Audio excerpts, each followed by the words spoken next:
You're listening to the Sticks in the Six podcast. Here are your co-hosts, Andrew Forbes, Peter Barricchini, and Alex Hopton.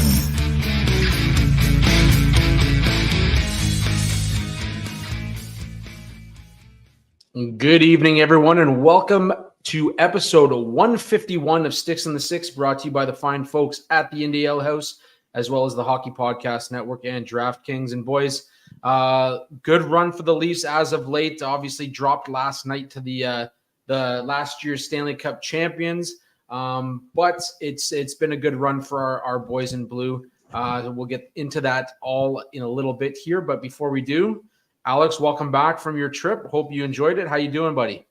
Doing good, boys. Yeah, unfortunate I wasn't able to be here for the episode 150, but I think I'm making up for it by being here for the first ever Sticks episode live from an apocalypse. We're all in the same climate right now. I think that's something we all got in common. Everything's going on right now. Yeah, I actually, Peter, just like you were talking about how the power's been going out at your place and there's just been all this wind and shit. And it didn't really hit my area until like I shit you not, maybe 10 minutes ago. Yeah. Because I'm laying in bed and in my bedroom, I've got this, those little holes that I'm going to sound really stupid and totally not blue collar trying to describe this, but the little holes they put in the wall for your wall hung air conditioner. And then when you take it out in the winter and it's all boarded up and stuff. Mm-hmm. So I don't have a window in my bedroom, but I have one of those. And I was laying in bed and like, I had my eyes shut. I was listening to a song or something. And then I all of a sudden just felt mist on my face. Oh no. So I don't know. That might be an issue I have to address in a little bit, but yeah. And then I came out here and I looked outside and it looks like I'm inside of a snow globe right now. So crazy things considering it was like 16 degrees this morning, but yeah, otherwise, boys, things have been good. The trip was a lot of fun. Obviously got to timed out perfectly because the Leafs had a bunch of Western games and I was able to stay up and go to bed at 10 o'clock local time after watching them. Unfortunately, the WestJet tried to screw us over in every possible direction on the way there and on the way back. And then on top of that, icing on the cake, my entire family got sick while we were away. But aside from that, man, it's I still had a great going on. I still had a great time away though, and if you're gonna be sick somewhere, it might as well be at a ski resort when you don't have to work or anything. So I mean, can't really complain too much. Total first world problem, but yeah, happy to be back. Well, we're glad to have you back, Alex. Obviously, we love your takes, buddy. But yeah, WestJet. It seems like every airline's got their own issues these days. And I don't want to slander WestJet too much because my family's flown with WestJet a decent bit. My dad flies a lot for work, and he's like a gold member or whatever. So like we've generally we've had some pretty good luck with them in the past. But yeah, this was like an Air Canada experience this past week. Peter, buddy, how you doing this week, man? Doing good. Yeah. The wind is like literally kicking my area's ass right now, where it's like I'm getting like power outage updates or whatever, but it's not my area specifically. So, knock on wood that everything is okay. At some point, we'll just you'll understand why. You'll understand why. Yeah. But yeah, I'm seeing like trees bend awkwardly, like the wind is just howling and like it's even like pounding up against our windows. Like I feel like one of them is going to like pop up at some point. So if you see like even like kind of like Alex, if you see flurries like start coming in my direction, you know why. But yeah, so far so good. Can't complain.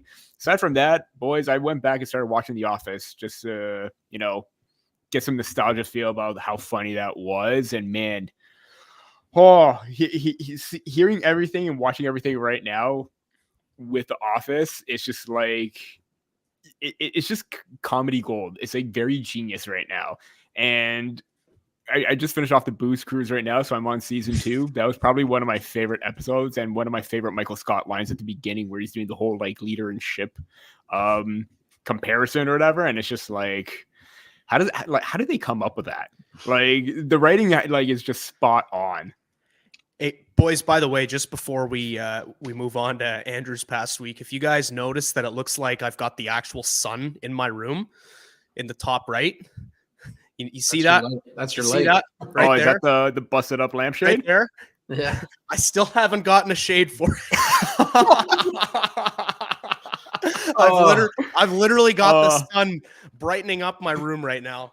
Because, boys, I tried to fix it after I destroyed it last week by accident. And it's just, like, if you're watching right now, like, this is beyond fixing. Oh, yeah. Like, I don't know how I damaged it that badly. That's done. But, That is done. Yeah. I've got the natural light, I guess, if you want to call it that. It looks like natural light. It's not, though. So there you go. Yeah, for context, if anybody's looking for context, go back a couple episodes and just watch the tail. The last... Just fast forward to the end. It was literally the last 30 seconds of episode 149. I was getting into the music playing out at the end. I was doing some fist pumping and I assaulted my lamp. Oh God.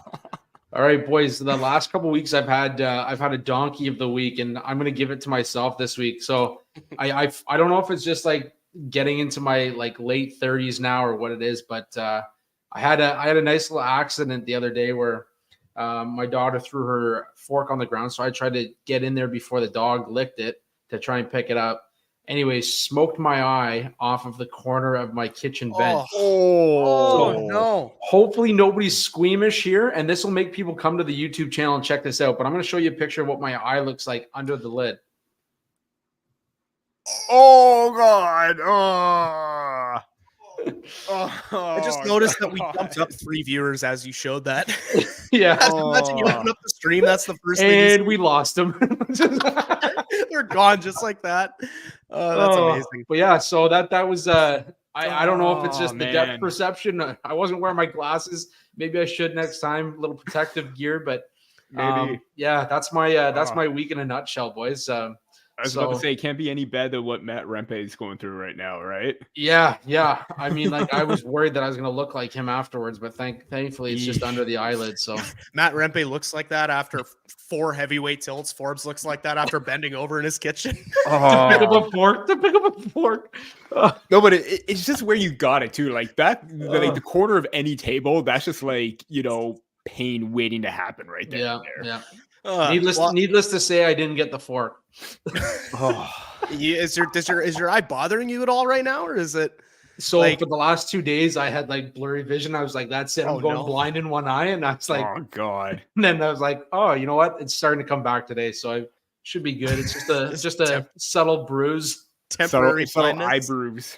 Yeah. Anyways, eye contusion. Yeah, an eye contusion, upper body injury. Anyways, hit a fishbowl if you're playing next time. That's right.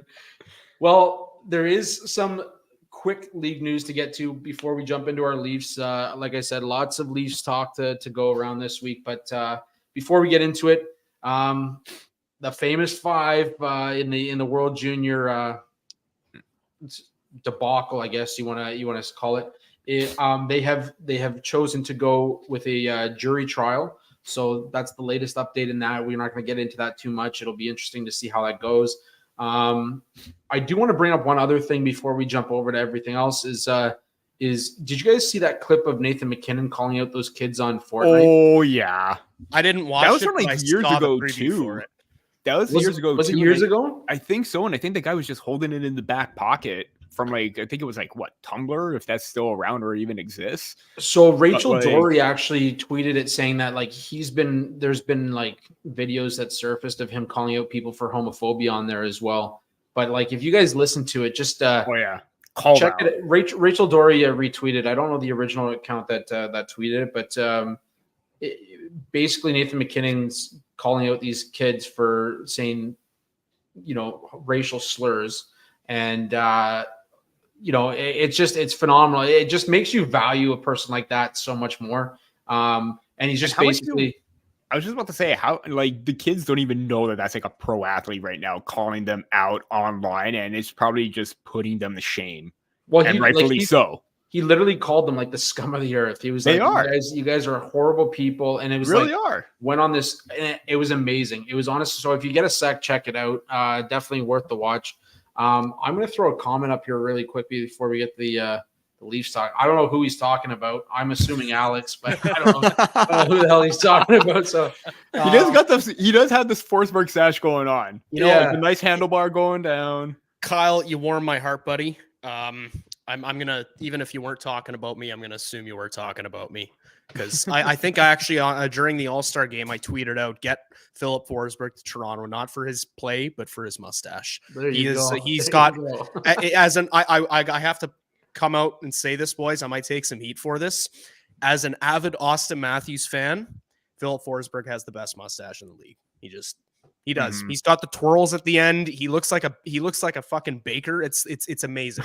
And Matthews could probably do that at some point too, but I think he just likes the little worm over his lip, which, to be fair, it's a good look as well. But yeah, the old caterpillar. Yeah. Anyways, that's the word I was looking for, not worm. Caterpillar. Okay. Anyways, caterpillar.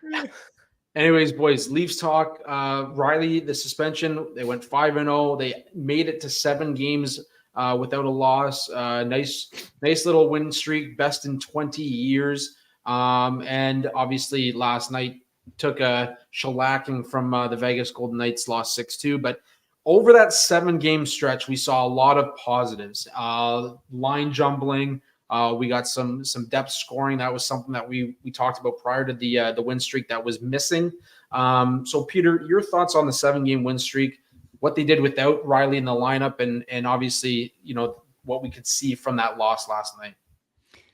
That was the best stretch of hockey, because, there's going to be more of a stretch coming up right now where they're going to face other teams. If they could continue what they did before that Vegas Golden Knights loss, then they're going to be in a good spot, because those 7 games were like textbook hockey, and they won it in many different ways. Outscoring their opponents. When things got rough, they managed to claw their way back, because, Arizona, they had the lead against Arizona, lost it a bit, managed to maintain it and get the W. They managed to just completely demolish and embarrass the Golden Knights in their home barn on the first game, and then they kind of returned the favor the game after that. But you were expecting Vegas to have a response game after that, because they are the defending Cup champs. But that was the most consistent stretch of hockey that we've seen all season. It's been like, they would win 3, lose 3, lose 3, win 4, lose 4. It would be like stretches where they would match their win streak with a losing streak. Hopefully that isn't going to be the case going forward, because other teams that they're facing right now or in the near future have struggled, aside from the New York Rangers, because they've been pretty hot themselves. But you're going into possibly another trap game. And Andrew, last week we said that game against the Arizona Coyotes was, a do or die game for them, because it kind of would set the tone of how they're going to play from here on out. And they actually played legitimately well against a lower seeded team, and a team that has lost 9-10 straight heading into that game. Arizona is still kind of struggling right now. You have an opportunity to once again maintain that and keep your foot on the gas. And the Golden Knights game aside too, because there was a lot of issues both with defensive play and all that, you're going to have those blunders. But for the most part, the Maple Leafs have played hockey like they meant it. They wanted to show that, to prove to the GM that we want, more help. We want to go on a deep run, and this stretch really helped them out, and they got contributions throughout the lineup too. That was a big reason. Yeah, and I mean, normally those are the games that they lose. And there was a stat thrown out there, I believe, by Sportsnet Stats, what their record is this season against teams like Columbus, Arizona, all those bottom feeding teams, Chicago, and it wasn't good. It wasn't good. So that's why we broke down the Arizona game and said, it's a must win. This is one where you cannot lose. You're on a run. These are important points, especially in that top 3 standing in the Atlantic Division. And they need to get it done, and they did. Alex, from those 7 games, what did we take away from this Leafs team and see, going into the trade deadline, anything that maybe shifted the way the Leafs are going to approach it?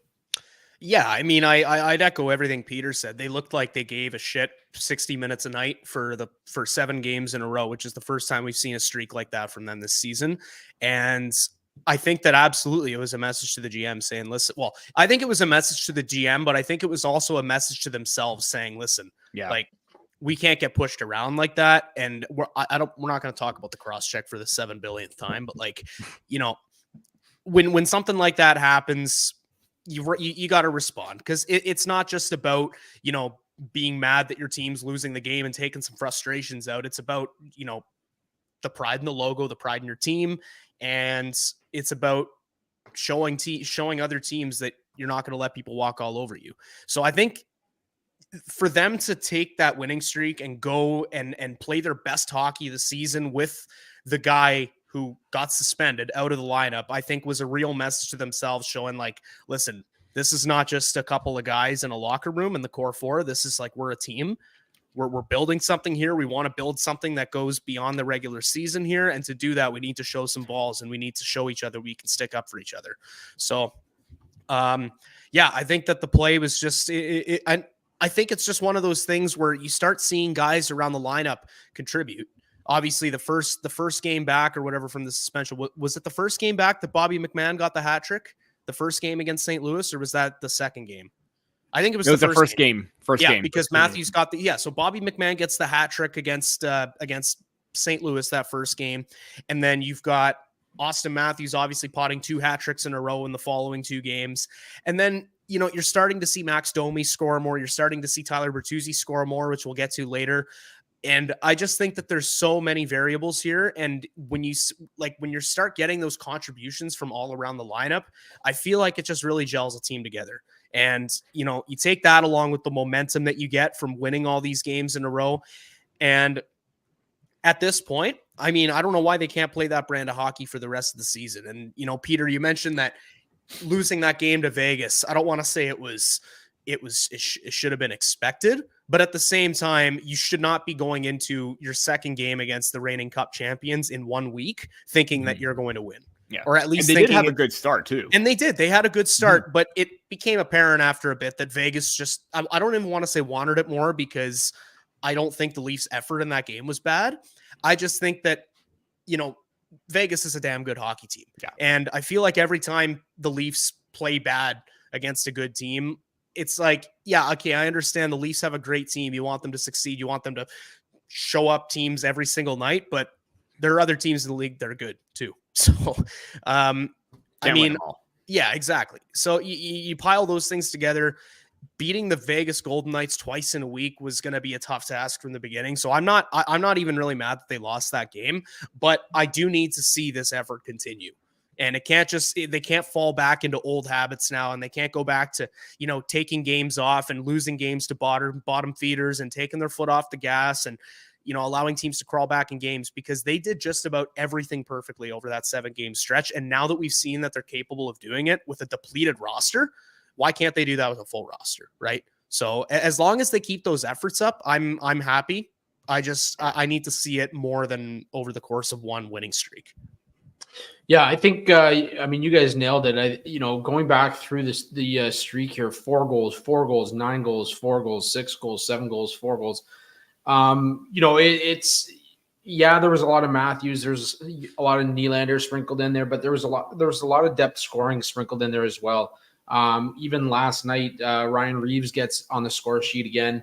And really, when you look back at last night's game, it wasn't a poor effort by any means by Toronto. They had some defensive breakdowns, and Vegas capitalized. And Vegas is a team that will capitalize when you have those breakdowns. So really, I think if you watch it closely, Toronto probably outplayed Vegas for the majority of that game. Mm-hmm. It was just, they didn't take advantage of their opportunities, and they gave up far too many the other way. Power plays were key. 4-1 power plays. Obviously, we saw Keefe's frustration with that. He didn't want to talk about it after the game. I've seen guys, not get penalties for more than what Keefe did. But, it was just a rough game. And I think, you have to take that with a grain of salt after, winning 7 straight. There are some things that are going to go wrong, and you're going to lose a game here and there, and that's okay. But if you have a consistent effort throughout the rest of the season, I think there's going to be no issues with this team. And Alex, you mentioned it 2 weeks ago. This team needs to play like the Florida Panthers played last year at the tail end of their season. Every game has to be a playoff game. They have to be ready to put their full effort forth. And, you watch this streak and they were scoring 7 goals, and all of a sudden you're like, man, they wasted so many goals in this game. They're going to come up shy next game. All of a sudden they go out and they score 9 or whatever, right? Like, it just, there was a lot of good things that we saw in that 7-game stretch, and they need to continue that and carry it over. It's worth noting too that their next matchup is tomorrow night against Arizona again. So another must win against a team that is struggling in the last month to get things done. And the Leafs could very easily pick up 2 points there as well, but they can't take them lightly. So it's funny you mentioned that spark, Forbes, because we're getting close to when Keith Tkachuk called out the Florida Panthers, and that's when they went on their run. And I talked about this, how the Morgan Riley suspension could serve as that spark for the Maple Leafs, and the timing of it all is just very, very coincidental. Yeah, no, absolutely. Yeah, and I mentioned it. We saw a lot of line juggling in the 7-game stretch. Obviously, guys were in and out of the lineup with the cold the first couple games of the suspension. Tavares was out. Nylander was out for practice one game. Marner was out. There was just a lot of like tinkering, and it seemed to spark a few players. Obviously, Bertuzzi with his hat trick on his birthday. He picked up another goal last night. So he's at 11 now, very quickly shifted his season around. Tavares is on the third line. So I'm going to kind of tie in a few of our talking points here, but take me through your thoughts, Alex, on, Tavares getting the move to the third line, how that benefits the team, and, maybe how it might shift the mentality of how you ice this lineup. I am a huge fan of that. And I was calling for that to happen before the season started. I actually, if you go back and look at my articles from September, I had something out about why Sam Lafferty, rest in peace, why he and John Tavares on the, like, as a pair could actually really work. And it's because John Tavares, and say whatever you want about him, about how he's washed or whatever, how he's not the player he was back in the mid 2010s or whatever. But when John Tavares was with the Islanders, he made his money playing with wingers that were just kind of like your everyday journeyman guys. And sorry, maybe a little better than that. But point is, he didn't have like a Mitch Marner or a William Nylander on his wings when he was with the Islanders. Most of the time he had Josh Bailey and Matt Molson, just to name a few. So John Tavares is not a guy that needs star power on his wings to succeed. And I just think that with the amount of talent that the Leafs have had, stacking up your lines offensively can be a good thing. But I think this year, with the moves we saw Brad Treliving make in the offseason, we knew from the start this team was going to be worse defensively. But in return for that, they were going to be getting better they're ideally going to be getting better contributions from their bottom six and from their middle six and the guys that they brought in. That's why, you see guys like Alex Kerfoot go out the door and get replaced with Max Domi. Yeah, Max Domi, far worse defensively than Kerfoot was, but I think he's got more upside offensively, and I think he's also just got a little bit more of that mean streak. And not to say he's a big, he's a trucking hitter or anything like that, but you saw even again in the game against Arizona when he was jerking around. What was it, Sean Dursey? I think it was beaking at William Nylander. So point is, with the amount of moves the Leafs made this offseason, kind of revamping that bottom six, they should have been experimenting with spreading that offense out from the beginning. And the article that I wrote that I'm thinking of, the other one that I wrote, because I had the one with Tavares and Lafferty being together. I also had one suggesting the Leafs split their talent into 2 power play units instead of just loading up the one. And while they're still loading up 1 power play unit, they've made one crucial change there that I've been calling for a couple months now, and that is Tyler Bertuzzi in front of the nets. And I just think that I think that, for a guy like Bertuzzi, and I'm sorry, I'm kind of like pivoting off of the question you asked me and moving on to the Bertuzzi talking point, but really, you're wondering why this guy's not scoring goals. You've taken away pretty much 80% of his opportunities to get in front of the net and do damage, which is where he makes his money. That's where he scores most of his goals. I think 20, 21, 22, when he had 30 goals with Detroit, 15 of them were in front of the net.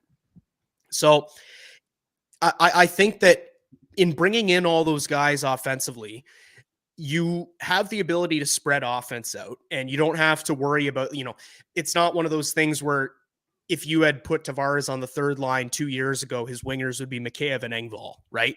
Like you've got guys on his wings who are a little more offensively inclined, like a Nick Robertson.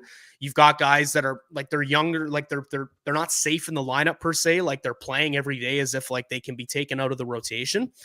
And I just think that along with getting Bertuzzi onto a line with Max Domi, and then, not putting him on a line where he's the second net front guy, because when he's with Tavares and Nylander, Tavares is kind of typically a net front guy as well. So the fit just never really made sense. And I think that it took way too long, but it looks like the Leafs have finally found their optimal forward lines. And while I think the addition of a defensive forward would still be welcomed at the deadline, I honestly would have no problem if the Leafs went into the playoffs with the offense they have right now, because you got to consider as well, on forward, your deadline addition could be a healthy Calle Järnkrok, right? And by the time you bring Järnkrok back into the lineup, I mean, you just have that is a deep four lines, man, especially if you keep the lines the way they are.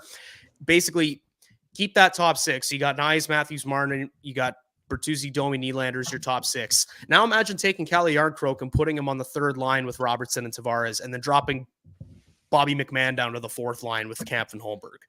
I mean, like that's an infinitely deeper forward lineup than we've ever seen with the Leafs, except for last year after they made the O'Reilly acquisition and all that. But point is, I feel like that was a long tangent. Point is, I think that they've had the opportunity this year all along to spread their offense out and not have to just rely on cramming those four guys into the top two lines and then just expecting Bertuzzi and Domi to chip in elsewhere. Like, those guys are offensively minded. You got to set them up in positions to succeed as well. And I think Keefe has finally figured that out. And I think that's why we're seeing such an outburst in secondary scoring these past couple of games. I mean, it makes it tough too to move McMahon down to that fourth line with the way that he's doing. Well, that's my point. Well, right? I would argue that you would probably keep him there with Tavares and Robertson, because they have that great balance with McMahon and Robertson doing the heavy leg work. We know JT isn't the quickest guy, but having Domi and Bert with Nylander, they're energetic. But the way that McMahon has proven himself right now to move up into the lineup, no offense to Järnkrok, we're big Järnkrok stands. We're fans of his. It's not even that. Like if you make that argument, that's just a compliment to how deep this team is. It's not even a slight towards Järnkrok. Imagine you've got Calle Järnkrok on your fourth line. Mm-hmm.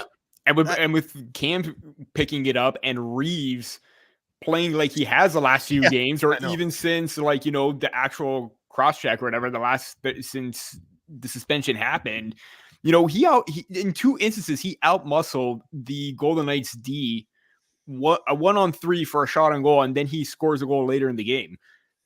Alex, I know we see your tweets about Reeves all the time online about how this is the best we've seen from him, but it is true. And now that we have the Ryan Reeves that we expected, this fourth line now is more competitive. And this fourth line, I actually pulled up some of the stats, or the stats from recently of Holmberg, Kampf, and Reeves in 6 games. This is from Money Puck. Again, limited amount of a sample or whatever, but Holmberg, Kampf, and Reeves are on for 3 goals for, 0 against, a 5.17 goals for per 60 minutes. Where have we seen that from the fourth line at any point this year? I'm just going to point this out too, Peter, because there was a graphic on Sportsnet on Tuesday night about the fourth line specifically on Saturday against the Colorado Avalanche. Pontus Holmberg, David Kampf, Ryan Reeves. They played 10 minutes, 34 seconds, expected goals of 92% and Corsi of 81%. I mean, that's what a fourth line's supposed to do. Unheard of numbers for a line with Ryan Reeves on it. And can I just say, boys, that by the time this season is over, if you type Reeves into my little search bar on my Twitter profile, you are going to go on the roller coaster of your life, because I'm not going to lie about it. I've written more than one article this year talking about how that signing was Brad Treliving's biggest failure, and it hasn't even we haven't even gotten into the thick of the deal yet. But on the inside, man, I want to see Reeves do well. I want to see Reeves in the form of the guy that he was with the Vegas Golden Knights on the year that they went to the Cup final. I want to have that energy guy. I want to have him getting in the faces of the other team. No one wants to chirp Ryan Reeves. So I'm going to feel bad at the end of the year when I go back and look at all the articles where I basically said that they need to find a way to dump him as soon as possible. But I mean, he's proving everybody wrong. He's proving me wrong. He's proving the stats gurus that were convinced that this was going to be dead from day one. He's proving them wrong. I mean, I think it's just it's great to see Revo finally stepping up a little bit and earning his role on the team. So I'll just throw this at you since we're on the Reeves topic right now. He played 73 games last year, had 5 goals. He's played 31 games this year, has 3 goals. I think he's more underrated than people give him credit for. I agree that, the signing, the dollar amount might have been questionable. It's still to this point might be questionable, but the fact that his legs are he's so much quicker than people give him credit for. Yeah. And that adds an extra element to that fourth line as well, because not only do you have this big body bruiser, enforcer guy that can tear your head off and eat it, he's, now you've got a guy who's coming in quick too. You've got to make your mind up and make that decision. And he forces the opponent to make that decision, which allows for turnovers, which allows for that fourth line to get opportunities. He's exactly what this team needs, and he's playing like that right now. And that's what this is why they acquired him. This is exactly why they signed him. And yeah, I think if you have to keep him in the lineup right now, because the way that he's playing, I mean, he's playing with more confidence than he had at the beginning of the year. There's no question about it. In terms of the lineup, I think the way that it is right now, it's like, you brought up JT and being on the third line, and yeah, I mean, maybe he's taken a step back in terms of his overall skating, but this is a guy who still has 17 goals so far this year. There are only, I believe it's 86 players in the NHL that have more goals than him this year. Even if he scores like 1 or 2 more, he's up in the top 50 in goals by players this season. And that's pretty remarkable for the 33-year-old. Obviously, moving up and down the lineup.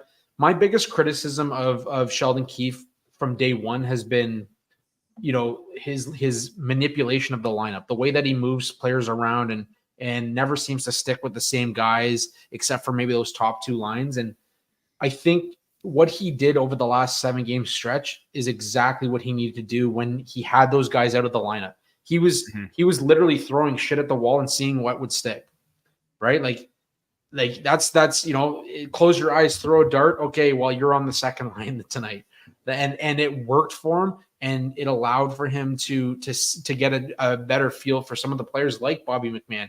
This is a guy who was undrafted.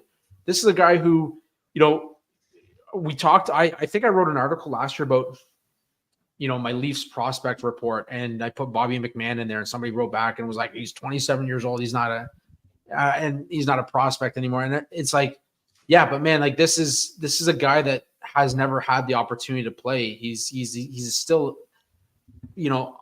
considered an NHL prospect because he's actually never played in the show. Mm-hmm. And now he's getting an opportunity. He's succeeding. He's playing incredibly well over the last, 2 or 3 weeks. And as you said, Alex, this is exactly what you want going into that final stretch of the season. You want that depth. You get Calle Jarnkrok back. I think, the best deadline acquisition for them has been Bobby McMann playing the way that he is, Calle Jarnkrok possibly coming back healthy, Joseph Woll coming back healthy. All the pieces that they're missing, they're getting, except for maybe on defense. And that's the one spot that they can, look back at and maybe gravitate towards when it comes to the deadline. Yeah, I couldn't agree more with that. I think that, you look at the list of players that are on the trade bait board every year, and I feel like every year it's just everyone's natural instinct to be like, oh, that guy could fit. Oh, Leafs could use that guy. Oh, this guy, yeah, Leafs could absolutely make a trade work for that guy. But really, I think the only deal that they need to make this year is for a defenseman for Morgan Rielly, and I think that's it. Mm-hmm. And it doesn't even have to be a top defense. I'm not asking them to go out and trade for Rasmus Anderson or something like that. Like, would love that though. Rasmus Anderson would be amazing. Leafs already have future Rasmus Anderson on their team though, just for what it's worth. But anyways, I think that whether it's a top guy like that or it's just kind of a placeholder like Luke Schenn was last year, I think that trading for a defenseman to play with Morgan Rielly has a domino effect because that allows you to keep the Brody Liljegren pair together and it allows you to keep the Benoit McCabe pair together. And both those pairings have been great. It's just as soon as you throw someone into the equation that messes up those other two pairs, that's when shit really starts to hit the fan. So I want to get your guys' feel on Tyler Bertuzzi. Obviously, we talked about his hat trick on his birthday, really got the monkey off his back and added another one last night. He's up to 11 goals, 27 points in 57 games right now for the Leafs. Is this a guy, like when he first signed, the conversation was that, both sides are interested in a longer term deal.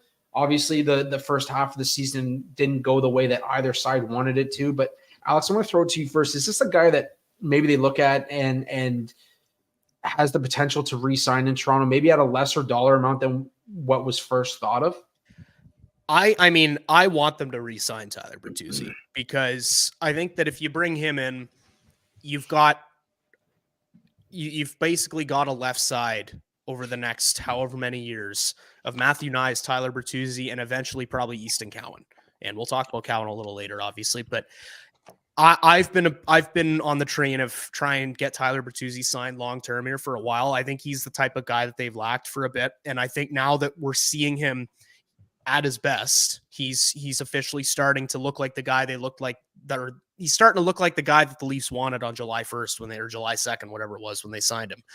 And I know that now seems like a really weird time to talk about extending him long term because it's just the fact that he just looked so out of place at the first half of the year and stuff. And I don't know. It seems weird to be talking about an extension, but I think that if you can get him for a lesser dollar right now, you absolutely should do it. Because even if he's not a 30 goal scorer like he was in Detroit, he's proven that he can be a guy who puts up 40 to 50 points this year. And in the end, that's all the Leafs really need from him. That's a consistent secondary scorer right there. That's a guy who's had good underlying defensive metrics so far this year. That's a guy who's got snot, like Brad Treliving said. And, I made this argument when the Leafs extended David Kampf. And you can look at that deal now and say he's being paid too much, whatever.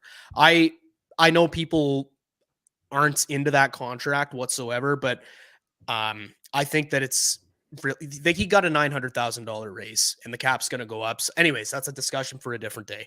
But the argument that I made when the Leafs signed David Kampf was that at some point you got to start locking up some of your secondary pieces, because you remember that quote that Brad Treliving dropped at the start of the year when he said it can't just be about the core four, it has to be about the Toronto Maple Leafs. You got to find those secondary pieces. If you continue to just run back the core four with a different supporting cast every year, you're never going to build team chemistry, and it is ultimately going to be about the core four, no matter how much you talk about how it shouldn't be. So I like that they, regardless of what you think of the dollar value, I like that they extended Kampf, because that's a guy that's been here and he's been a reliable player for them, and he's clearly a good part of that dressing room. And if you can get Bertuzzi at a lower number, if you can get Max Domi at a similar number for 2 or 3 years or something like that, all of a sudden you've got a supporting cast locked in along with your core players. I mean, you look at the Tampa Bay Lightning. Obviously, they had their Vasilevsky, their Kucherov, their Braden Point locked up long term, but they also, up until recently, they've had Anthony Cirelli this entire time. And you look at some of the defensemen that they have as well, Eric Chernak. Like, I'm just spitballing here, but point is, you got to have a supporting cast around the team and around the core that the core can get familiar with, and that you're not just every year going into the offseason saying, okay, new third line, let's go bargain bin hunting for some guys with good analytics and pick up someone who's, you know what I mean? Like, as much as I do think that Dubas was great at finding value signings, like the Michael Buntings out there, and obviously found some value in Andrzej Kasha, and he found some value in David Kampf as well. Half of those guys are leaving every other year. So I feel like for Bertuzzi, you're not only locking up a secondary scoring piece, you're locking up a guy that seems to have meshed really well in this dressing room so far. And, by extending Austin Matthews over the summer, you extended this team's cup window by 5 years at least. And one thing that they can do that they didn't do over the past couple of years before that is really start to establish a secondary support squad around the core four. And I think that's something that could pay off for them. Yeah, a couple of those names on Tampa, Andre Palat, Tyler Johnson, Yanni Gourde, those were the guys that they had kind of mixed in with that core that they had put together that filled out that third line, and that was a third line for them for quite some time until obviously Johnson left and then the others followed. But Peter, your thoughts on Bertuzzi, is this maybe an opportunity for the Leafs and Brad Treliving to go out there and maybe sign him for a lesser amount than what they originally thought they would for a longer term deal? The only unless there's a better name on the market, which I really don't think there is, considering how this class free agent wise may not be that great. You want to try and keep him in the fold because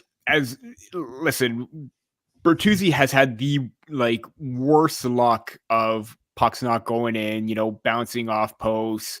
I think the one that sums it up was that easy tap it against Edmonton Oilers, and it's an empty net and it goes right off the post and back out. And there's so many instances where, he even scores against the Winnipeg Jets, but that's called back because, William Nylander was shoved into Connor Hellebuck, but that should have been a good goal anyways. He's been doing everything right to this point. I wrote about his hat trick and how this could be him on the verge of breaking out. And lo and behold, he scores against the Golden Knights after that hat trick. But you saw what he did beforehand. He had the best shot attempts for, Corsi for percentage, expected goals for percentage, scoring chances, and high danger chances when he was on the ice. He was making things happen. It's just the conversion rate was not there. And yeah, would we like to have seen, maybe 15, 16 goals to this point? Absolutely. But it just wasn't working out. And he was doing everything right. And even Keith said that, he was doing the little things to be successful. It's just a matter of converting. And now that he scores 4 goals in 2 games, this could be something that jumpstarts him. And I think that whole entire, meshing or rejuggling of the lines that has him with Domi and Nylander, where he's still that second line left wing player, but you have other players that could, keep up or that plays at a quick rate like him. That to me spelled that there's potential right now. And if he could get hot in the second half, absolutely, the Maple Leafs could re-sign him. There's been talks that they wanted to extend him even on January 1st when that window could open up. I think they wanted to see more of a larger sample because even Keith calls him, he's a fearless player and he's a gamer. Those are the type of players that make a difference in the playoffs. And everyone was basically saying, do you trade Bertuzzi? What have you? What's going to happen now? He's not making or living up to that $5.5 million that he's earning right now. But this is what I was talking. I probably haven't said it out in the open, but I've been thinking it deep down. If you were to trade Tyler Bertuzzi right now, or before he got these 4 goals, imagine if he goes to an actual another playoff contending team, and he starts converting and making those chances, and he's going to be the difference. Just like he was kind of with the Boston Bruins last year, but the whole entire team fell flat, but he was very productive. That's going to look really, really bad. And the fact that now that maybe, goal totals are starting to come up right now, that's huge. He's getting, he got the monkey off his back. He's starting to get hot. He's got to feel really good about himself right now that pucks are going in. And that's going to continue for him and his line mates because you see both Bertuzzi feeding off Domi and Nylander. A little too much passing at times against Vegas, but he managed to convert anyways. If he's able to continue this kind of pace, if he's still able to do a 20 to 25 goals and assists at maybe 4.5, I think that's going to be very good value for the Maple Leafs in the long run, even if it's not a long-term deal, maybe 3-4 years to see what you can get and see if he can still build off of what he did despite the struggles. I think it's going to be a big home run if Bertuzzi can get back to what he was, not necessarily when he scored 30 goals for the Detroit Red Wings, but being that pest and in-your-face type of player that crashes the net constantly like he was with the Bruins. Yeah, I mean, forget for a second even the goal total. I mean, what he did in that game where he scored the hat trick might have been the most inspired play I've seen from him all season. Blocking shots, getting back on D, playing a 200-foot game, being physical, getting in the face of the opponents, and it was, what it was. It wasn't hey, I need to get something started here. It was confidence. It was all of a sudden he pots one. He's starting to play more confident. He gets his hat trick. He's playing more confident. Then he comes out last night. Obviously, the team, wasn't as good as they should have been, and yet still Tyler Bertuzzi is right there, and he pots another one and continues that streak of confidence. That's what it is. And if you can get that going, I mean, this is a different player that we're talking about. And again, this goes back to the whole idea of making an acquisition at the deadline without actually making a move, right? All of a sudden, you've got a Tyler Bertuzzi who's putting the puck in the net. All of a sudden, you have a Max Domi who's putting the puck in the net. this is exactly what the Leafs brought them in for. This is what they want for that little stretch at the end and getting into playoffs. They play with a little bit more feistiness to them. I think this is the perfect opportunity for Brad Treliving to go out and say, hey, what can we get you for? And knowing that the cap's going to go up a little bit, and knowing where they sit now with their bigger contract signed. It's an important time for Brad Treliving to kind of look at the future of this team. And like Alex said, build around that core, build that supporting cast. No movie is a good movie without the roles that support the main actor and actress. So that's what we're looking at with the Leafs. I'm sorry. I thought you were in the middle of queuing up one of your great segues into the gambling grade. That's why I went to drop the mic. No.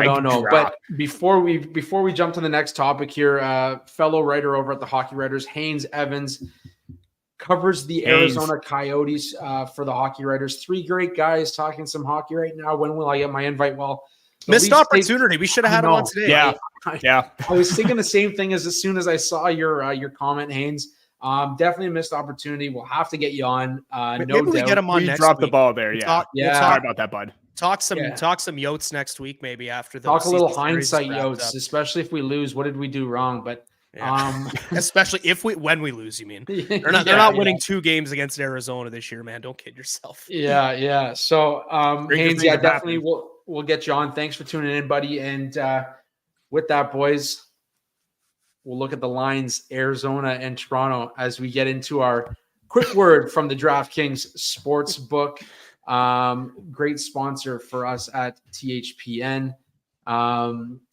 We know hockey games move fast, but with DraftKings Sportsbook, an official sports betting partner of the NHL, you can score faster than anything happening on the ice. This week, new customers can bet $5 and get $200 instantly in bonus bets.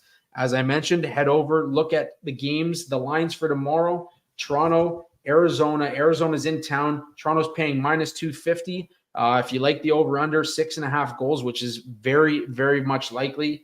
And obviously, the Leafs are favored by 1.5. That's paying +105. Download the DraftKings Sportsbook app with code THPN. New customers bet just $5 on the NHL and get 200 instantly in bonus bets only on DraftKings Sportsbook with code THPN. The crowd is yours. Gambling problem? Call 1-800-GAMBLER or visit www.1800gambler.net. In New York, call 877-8-HOPE-NY or text HOPE-NY 467-369. In Connecticut, help is available for problem gambling. Call 888-789-7777 or visit ccpg.org. Please play responsibly on behalf of Boot Hill Casino and Resort in Kansas. 21 plus age varies by jurisdiction. Void in Ontario. Bonus bets expire 168 hours after issuance. See dkng.com/hockey for eligibility and deposit restrictions. Terms and responsible gaming resources. NHL and the NHL Shield are registered trademarks of the National Hockey League. Copyright NHL 2024. All rights reserved. Forbes, I just have to say, man, like I have an utmost amount of respect for you for that last part, especially of the read when you got to go through all the phone numbers and all the codes and stuff, because that's usually the part that everyone reads at normal speed and then they speed it up at the end of commercials. You're just out here raw dogging it. I love it. Hey man, you know what? You gotta help those people that are having the problems. Listen to Forbes. I'll tell you right now. I feel like I got it going so I got a bunch of guys at work kind of, on the app and I didn't realize how many degenerates there are out there until I had a few of these guys go on the apps and they come in every day. Hey, what are your bets today? What are your bets? Who are you taking for goal scorer? They rely on you. Yeah, I realized very quickly that I might have created a few monsters out there, but Haynes, thanks again. I'm always available. I don't know if I have much to say about the Yotes non-existent wins. Just let me know. We'll get you on, buddy. We're excited to get you on.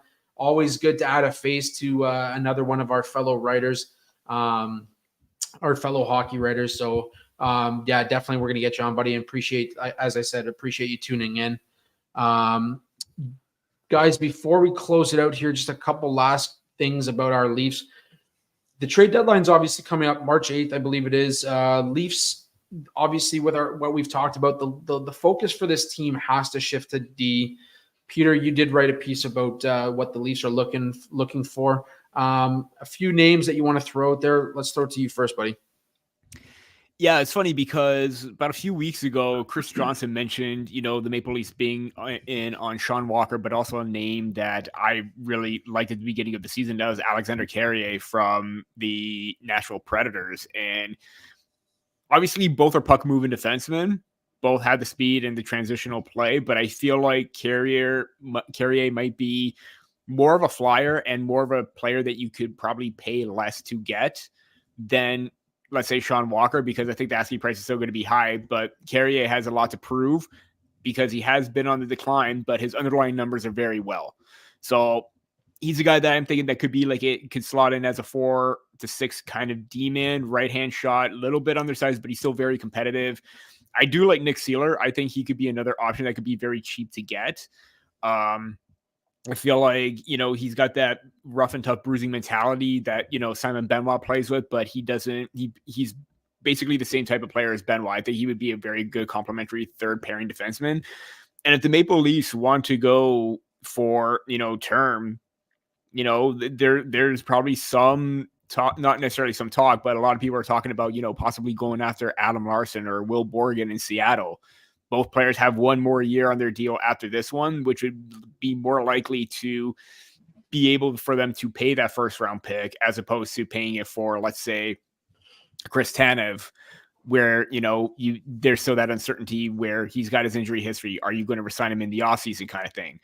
At least if you have that one more year of security with another player, I think that first round pick is definitely worth moving in that regard. But I feel like those are some of the top names or some of my favorite names that stand out if you're looking at a defenseman. Again, I did write about Rasmus Anderson when Kevin Weeks broke that teams were calling about him. I think he'd be very ideal, but is Calgary really going to let him walk? If he's made available, great. Toronto could work over whatever price needs to be paid for him. But wishful thinking at that point, but those 4 players are probably a little bit more realistic this time around. Yeah, Alex, I mean, kind of the same idea. There seems to be a lot of conversation around the Seattle Kraken as a possible trade partner for the Leafs. Is there anything that you're seeing, any guys that maybe come to mind or around the league that you're kind of honing in on when it comes to the Leafs trade deadline acquisitions? So I have decided that my picture perfect acquisition this year that's actually potentially attainable is Adam Larson. And I just think that, he checks off so many perfect boxes. He kills so many penalties for the Kraken. I think he was leading the team. I think he's second on the team in hits or something like that. He's near top of the category for both hits and block shots. Can chip in a little bit of offense, and he's right-handed. He's just, the perfect guy that when you visualize a partner that needs to play with Morgan Rielly, he's the perfect thing that comes to mind. That having been said, I think Friedman said on 32 Thoughts earlier this week that Seattle wasn't interested in moving him, which tells me that if they do end up moving him, it's going to be for a way too expensive price. So I've pivoted off of Adam Larson, and I have taken a couple steps back, and I've essentially settled for, and don't take this as an insult, I've essentially settled for the great value version of Adam Larson, and his name is Will Borgen. And I think just, strong first pass. He's got, I remember I was looking at his NHL Edge page. I think he's in I think it was the 91st percentile in terms of top speed. So he's a better skater than he brings on because he's 6'3", 204 or whatever it is.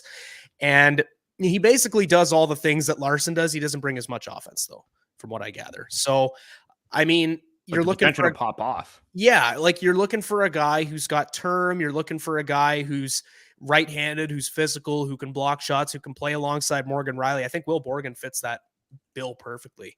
And I'm not going to lie, I haven't watched a ton of Will Borgen highlights, believe it or not. I don't really have a repertoire of Will Borgen lore that I go back and look at every day. But I do think that from what I've seen of him, he seems like he'd be a pretty perfect fit.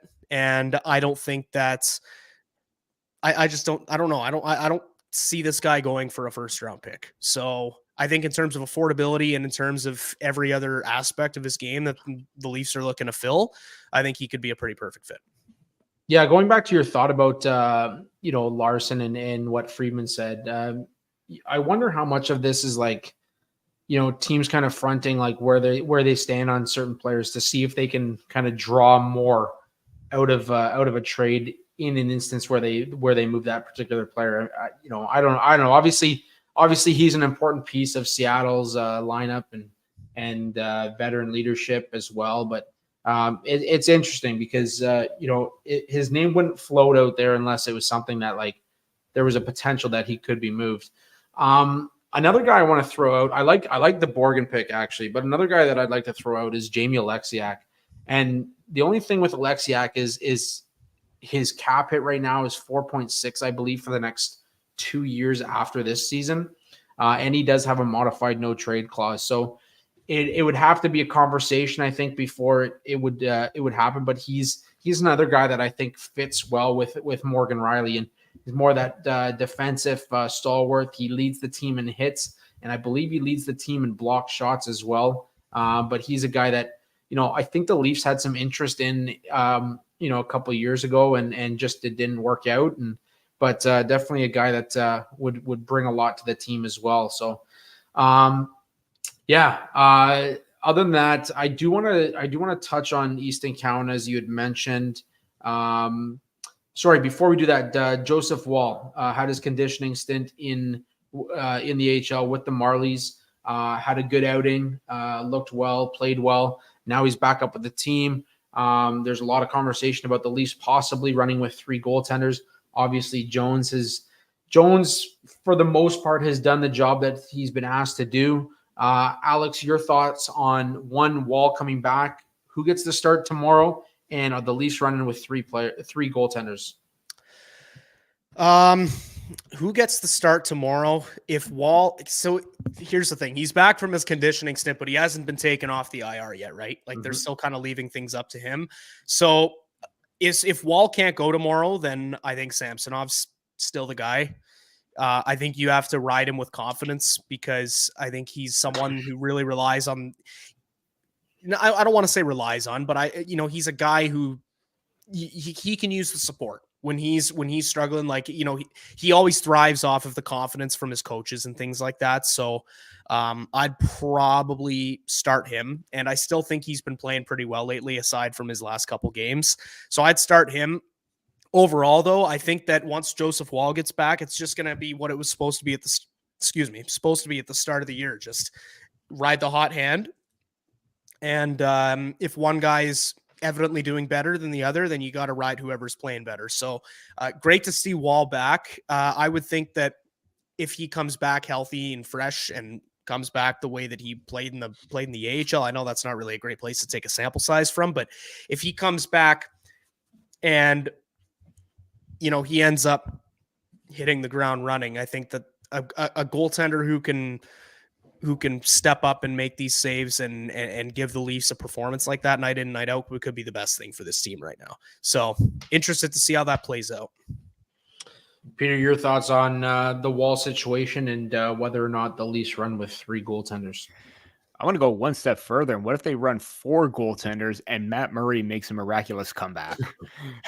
I mean, again, that's probably wishful thinking, but I did read that his name was in like the practice stalls and he was starting to hit the ice possibly. So at least that's good news on his recovery. So probably still a long ways for Matt Murray to come back. But yeah, I think running with 3 goalies, it's not a bad option.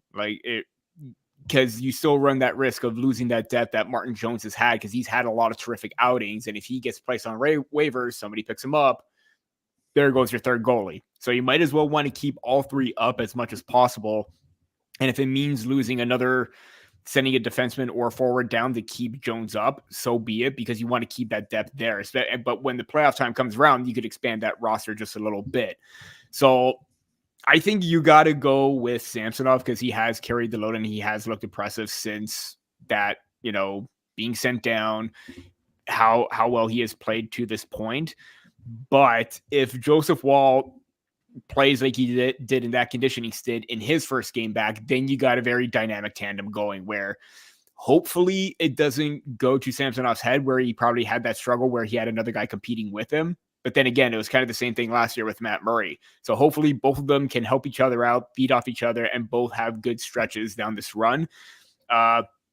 So Samsonov, short answer, but it wouldn't surprise me if Wall kind of retakes that because of how consistent he was before then. But if both goalies are up to their or playing at their game and at a high level, then it's a good thing for both of them.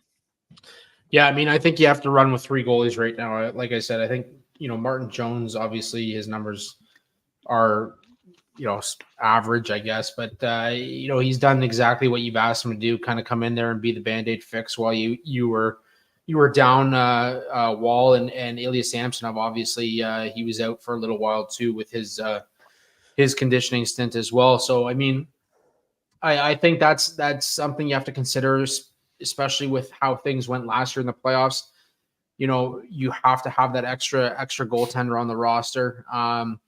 In saying that, I like that Wall hasn't come off the IR yet. I like that they're going to wait and let him get to 100%. As I've said multiple times on this show, the ankle for a goaltender is such a huge piece for your side to side, post to post. I can't stress enough how important it is that he's 100% before he comes back.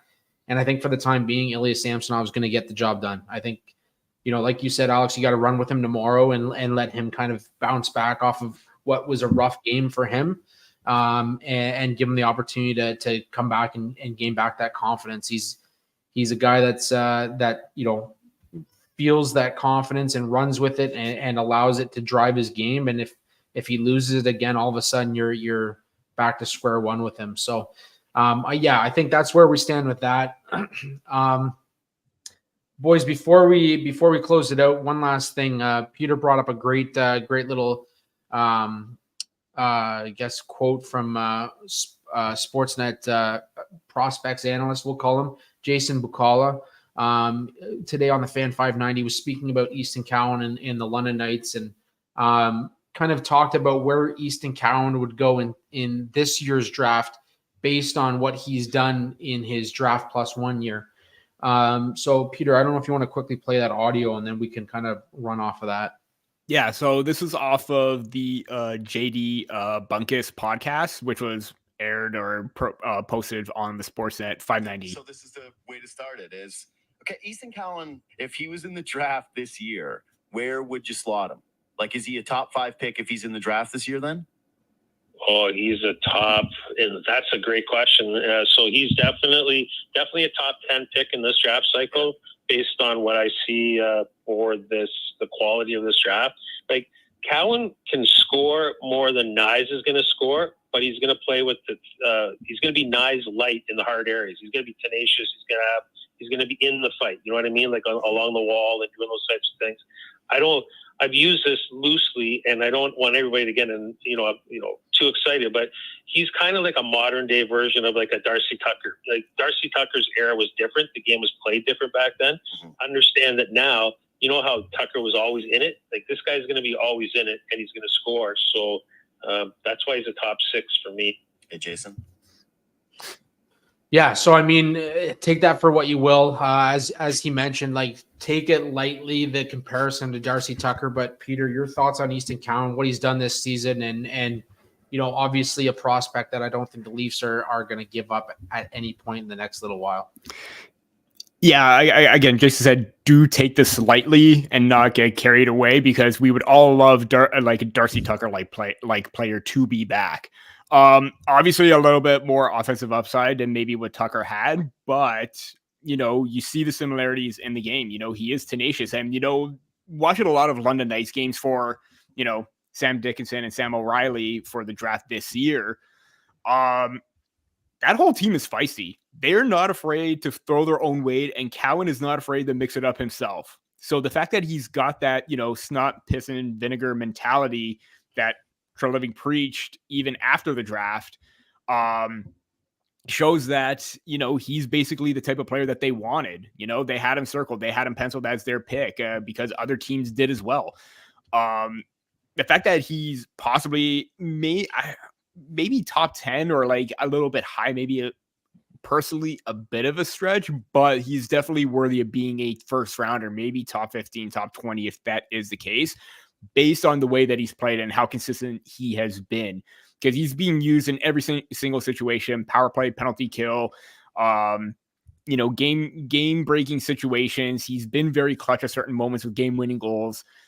He has that motor, he has that drive, and I think that's going to be very big for him if this was redone. But if the Maple Leafs have this type of player in their fold right now, even if, we talk about like untouchable prospects, how no one really should be untouchable if you're going all in, Easton Cowan is going to be that important piece down the line that could be a difference maker. Alex, I'm going to read you out his stat line so far for the OHL season. 44 games, 29 goals, 77 points, 62 penalty minutes for a 5'11" guy. I mean, feisty might not be the right word to describe what this guy can bring on the ice. What are your thoughts on Easton Cowan and, what he could bring to this Leafs lineup? Sorry, I was just looking for my jaw on the floor. I read off that stat line. Anyways, glad I could make you guys laugh with that one.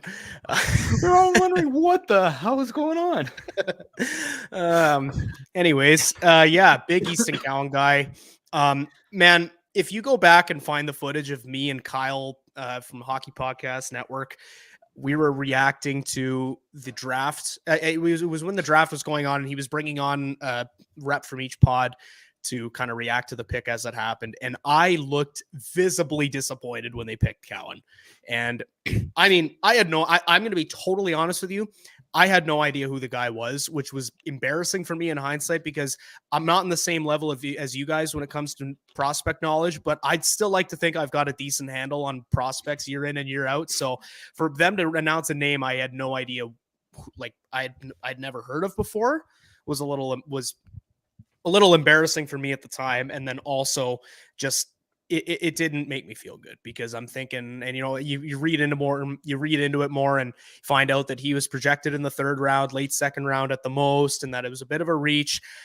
But he's made just about every critic he possibly could have had over the past year eat crow. And I just love the motor on the guy. Like you said, Peter, I love his drive, and I love the fact that every time someone criticizes him or says, whether it's for his draft position or whether it's for what he did last year or whether it's what he didn't do in the World Junior Championships this year, people were complaining about his performance there.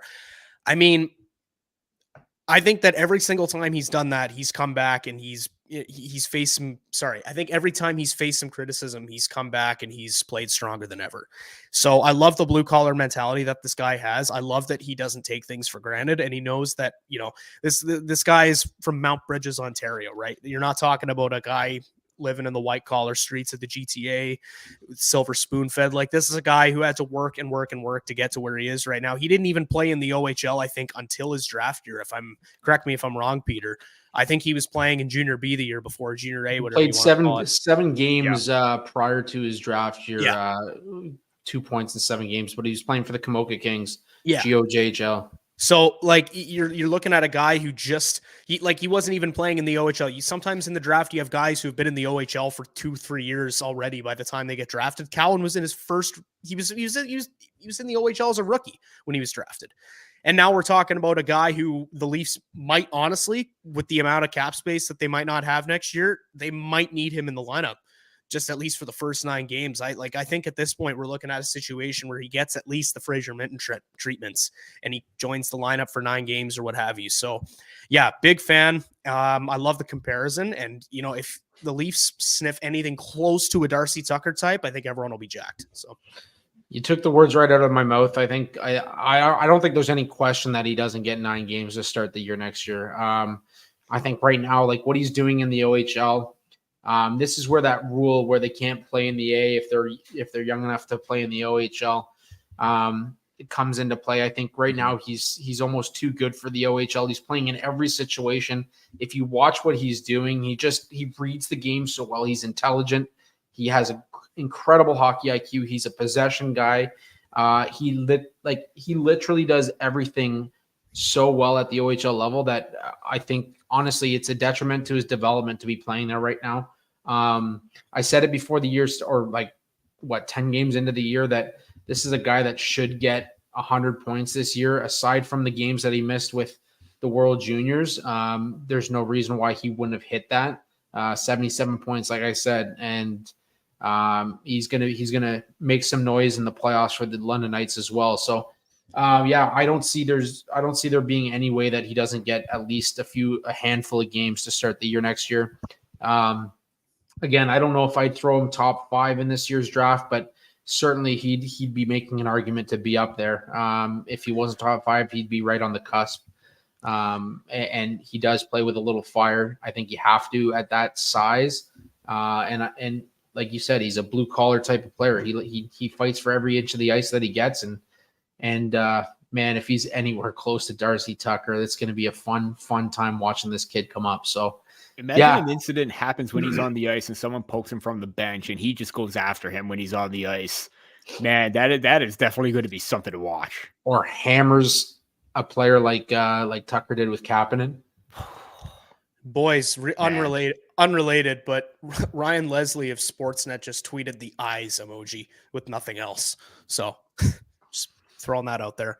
I also did see a tweet. This is honestly, I probably should have read this one first. I think the two things could be connected, but Frank Seravalli saying that the Canucks are making significant progress on an Elias Pettersson extension. Yeah, so, looking like 8-year deal, you said, I believe, right? So sorry, I didn't mean to lead you guys on by saying the Leafs there by accident. I was about to say, Alex, where are you going with this? The eyes and everything? Sorry. Yeah. All right, boys. Well, sorry, go ahead. Sorry, I'm just trying to remember. I totally can ask this question off air as well. But Peter, didn't I break a trade on the pod last year? Wasn't it one of the around the deadline? I feel like. Do either of you guys remember that, or am I just making shit up right now? No, you probably did. I feel like I know we were breaking the Elias Lindholm deal a few weeks ago. No, this was last year though. It was involving the Leafs. Man, it's gonna eat away at me now. But I definitely remember it was a big thing, and I remember. Was it the McCabe one? It may have been the McCabe trade. I want to think it was the McCabe because I remember the Ian O'Reilly one happened when I was just about to go to bed. Yeah. Then it was like, yo, what is going on? I know, because the O'Reilly one happened that night, and then I think the following day or a couple days later, the Jake McCabe one happened, and then immediately after that happened, the Pierre Engvall trade happened, the Luke Shen trade happened. That was a wild afternoon. Everything was happening. Yeah, I just wanted to see if you remembered that off the top of your head. I think it was the Jake McCabe trade though. So. Well, boys, there you go. Another week of Leafs conversation here at Sticks in the Six. A big shout out to the Hockey Podcast Network and Indie Ale House for continuing to ride the wave with us. Before you do anything, make sure you head down to the bottom there. Check us out on Twitter, on X, Twitter, whatever you want to call it, Instagram, YouTube. Make sure you hit subscribe. Follow all of us on Twitter as well. We got a lot of content coming out. Alex is doing wonderful work over at Leafs Nation. Peter, obviously with the draft coming up, you've got a lot of prospect content coming out, which is a lot of fun to read. And my top 96 for February just came out as well for the 2024 NHL draft with a few surprises. Number 10, Peter and I were talking about it. Number 10 is an interesting pick. Mm-hmm. He was out for most of the year with injury, so it'll be interesting. He could be the steal of the draft in my book. But anyways, gentlemen, as always, thank you to everyone who tunes in weekly. Make sure if you're looking for tickets to anything, hit us up on SeatGeek. Use code STICKSIN6. You'll get $20 off your first purchase, as well as in the description of the episode down below. You can customize any of your hockey gear with No Name Hockey. There's a link there as well to get some discounted prices as well. So can I sneak in one more shout out before we wrap this up? Absolutely. Totally not hockey related whatsoever. Rest in peace, Richard Lewis. Yeah. I'm going to binge watch Curb Your Enthusiasm. It's one of the funniest shows going right now. Richard Lewis, his part in that show is just incredible. Anyways, I don't know if either of you guys watch Curb or watched anything else with him in it, but yeah, that was tough to read about today. It was, yeah. All right, boys. Well, another week in the books. We'll catch up again next Wednesday for episode 152 of the podcast. Until then, go Leafs, go.